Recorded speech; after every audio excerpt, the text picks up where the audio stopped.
Thank you, Mr. President. Thank you, Deputy Special Coordinator Alec Barra, for your briefing. Unfortunately, colleagues, today's meeting is yet another example of this Council's obsessive focus on Israel. This is the second time in less than a week that this Council has met on this subject. As I noted then, there have been more than 80 meetings on Israel since October 7th. This constant drumbeat of meetings only distract from and unfortunately undermine the serious work needed to address issues of international peace and security, including the United States' efforts to free all 48 hostages who remain in Hamas's captivity right now as we speak. Our work to bring this war to an end and to give Gaza and the Palestinian people a future free from Hamas. Resolution 2334, the ostensible focus of today's briefing, is a fundamentally flawed resolution. It wrongly delegitimizes Israel, including by denying the reality that Jerusalem is its lawful capital. Resolution 2334 exemplifies the outmoded thinking that has led to failure after failure in Middle East diplomacy. Every 3 months, this Council considers the implementation of 2334 by rote.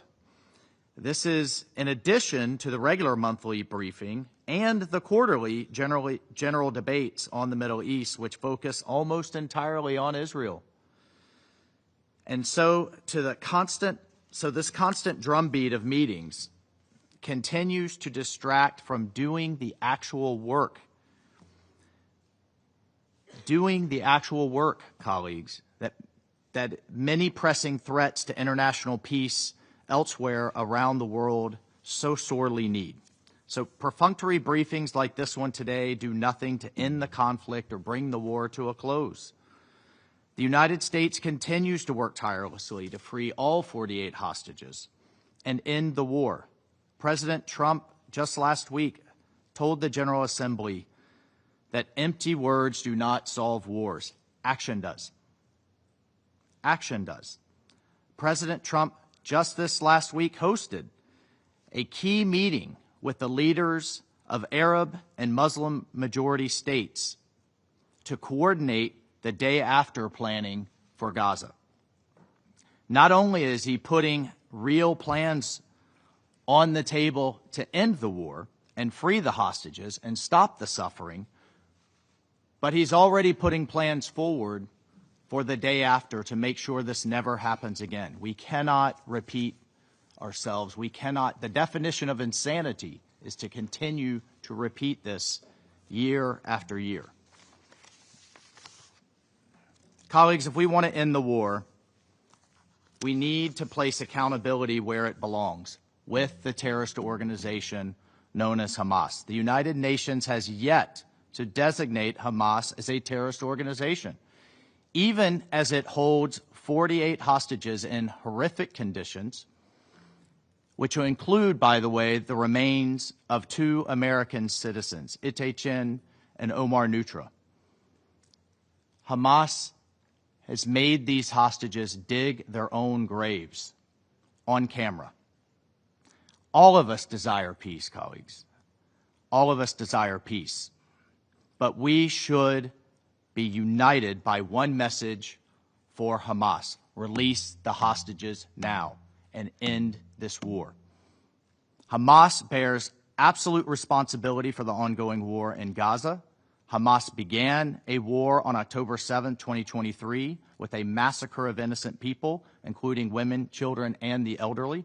Unfortunately, while Israel has accepted the negotiators' proposals, Hamas has repeatedly rejected these reasonable offers to make peace. Now, as if to encourage continued conflict, members of this body rewarded Hamas for its horrible atrocities, including October 7th, by unilaterally recognizing a Palestinian state. Hamas sees actions like that as winning and as a win for them and as a reward for their horrific actions. So rather than reward Hamas, this council and all member states should pressure it to end the bloodshed, disarm, and give the people of Gaza a chance for a peaceful life. It is time to stop repeating this failed approach. President Trump's approach of peace through strength has yielded historic accomplishments in a very short amount of time. In his first term, he brought peace, prosperity, and regional integration through the historic Abraham Accords. Earlier this year, this administration negotiated a ceasefire that freed many hostages. And by holding Hamas accountable, we can free the hostages and end this war. The United States will continue to work on improving the humanitarian situation on the ground, supporting the Gaza Humanitarian Foundation as it delivers life-saving aid to those in need without empowering the terrorists. The GHF continues to provide vital food aid to Palestinian civilians in Gaza, distributing now 175 meals as of September 8th. We also call on the Palestinian Authority to live up to its commitments at Oslo and condemn Hamas's terrorism consistently and unequivocally, to stop the incitement of terrorism and to fully implement its commitment to end the program of cash payments to terrorists and their families. Colleagues, a stable West Bank keeps Israel secure and is in line with this administration's goal to achieve peace in the region. The United States will continue to work tirelessly with Israel and our Arab partners to negotiate peace, get the hostages back, and create a brighter and more prosperous future for the region's people. Thank you. Thank the representative of the United States for the statement. Now I give the floor to the representative of China. 谢谢主席，我感谢阿拉克巴罗夫副特别协调员的通报。上周在第80届联大一般性辩论、落实两国方案高级别会议等重要场合，国际社会就巴勒斯坦问题再次发出强有力的呼声，要求立即停止杀戮，拯救生命，实现和平。这是维护公道正义的最基本要求，更是人类道德良知的最基本底线。面对当前紧急局势，国际社会应当团结起来，凝聚共识，秉持客观公正立场，为解决巴勒斯坦问题做出更大的努力。我们要以最大的紧迫感平息加沙冲突。在近2年的冲突暴力和围困封锁之下，6.6万多名加沙民众失去了生命，200多万人在前所未有的人道灾难中挣扎。当前，以色列执意推进接管加沙城的计划，每天都有大量无辜平民丧生。中方重申，袭击平民和民用设施不可接受，把人道物资武器化不可接受，违背国际法和国际人道法不可接受。